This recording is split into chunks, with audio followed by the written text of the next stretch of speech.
Today, I'm going to be making custom Magic the Gathering cards based on My Hero Academia. Hawk's Wing Hero is a 4/5 legendary human soldier for 4 white and a blue. With Hawk's Wing Hero enters the battlefield with 5 flying counters on it, and you can remove a flying counter from Hawk's Wing Hero and choose one. Target creature gains flying until end of turn. Hawk's Wing Hero gets +2/+0 until end of turn, or you can turn another target creature you control to its owner's hand. Hawk's quirk is his feathers and his ability to control them individually.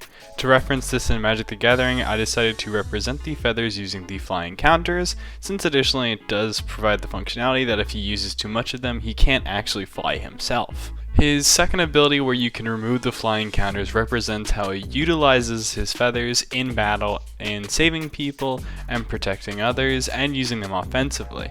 You can give another creature flying, just like how he does in the Endeavor fight, where he uses a bunch of wings to push Endeavor into air as though he's flying. You can do the second ability, where he increases his power until end of turn. This is to reference how he can use his feathers as a sword, and obviously if you wanted to, you could use it multiple times to increase the quote-unquote size and strength of the sword. And then finally, I made it so you can do the final ability, which is return another creature you control to its owner's hand. This is how he uses his feathers to save people and bring them out of danger. So if you're about to lose a creature to a removal spell, you could remove a counter and bring it right back to your hand.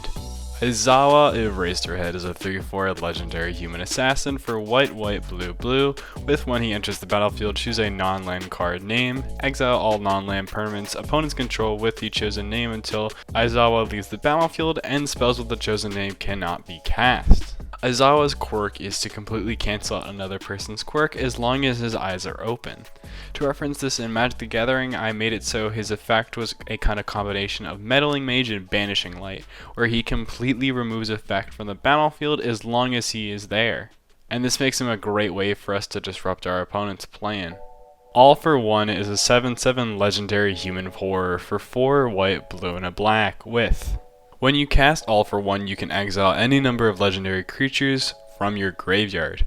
And All for One has all activated and triggered abilities of all legendary creatures among the cards exiled with All for One, and you can tap them to exile target legendary creature from your hand or from a graveyard. All for One has the power to take the quirks of other people and use them for himself. To reference this in Magic the Gathering, I made it so when he enters the battlefield, obviously you can get rid of all your legendary creatures, which in this case would be people with quirks, and use them to assemble a hodgepodge of different triggered abilities, all within All for One. And just like All for One, you can always gain and add more abilities, so being able to tap him to exile legendary creatures from your hand or from graveyards is a great way to make him even stronger and stronger. Although I think it'd be pretty hard to track, he would be a very interesting commander to run with this sort of legendary tribal Voltron setup. Sugarman's Sweets here is a legendary human soldier for 1 green and a green. With Sugarman's power is equal to the number of food you control +1, and whenever you sacrifice a food, Sugarman gets +2/+0 until end of turn. While one of the side characters, Sugarman does have an interesting ability of being able to gain super strength from eating sugar. The obvious representation of sugar in Magic the Gathering is of course food tokens. So I made it so his power is equal to the number of food tokens control, essentially equal to how much sugar he has access to. Additionally, I made it so you can sacrifice a food, which in Magic terms would be kind of eating the food, to give him a boost in power until end of turn, but at the cost of sacrificing your more consistent power. While the translation isn't one-to-one, I think it's an interesting take on how to use food to increase his power.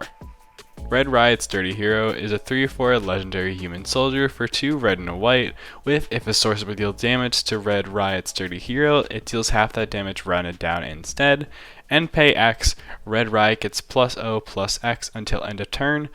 If X is 4 or more, Red Riot gets +X/+X and gains indestructible instead.